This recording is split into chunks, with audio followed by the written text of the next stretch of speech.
So automobile octane oxygen கூட combustion ஆறப்போது that produces carbon dioxide and water. So இந்த ரியாக்ஷனுக்கு del H, del S, del G அதோட sign என்னவா இருக்கும்னு கேட்டிருக்காங்க.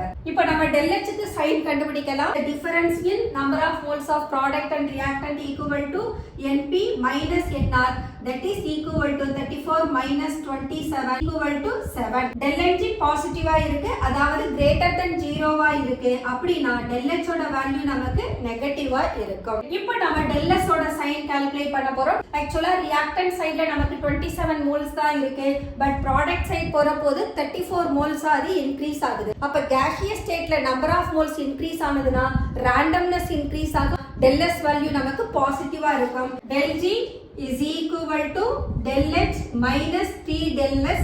So del H is negative and del S is positive. So this becomes equal to negative. So del G is also negative. உங்களுக்கு இந்த video பிடிச்சிருந்தா like பண்ணுங்க, share பண்ணுங்க, comment பண்ணுங்க and subscribe பண்ணுங்க. Thank you.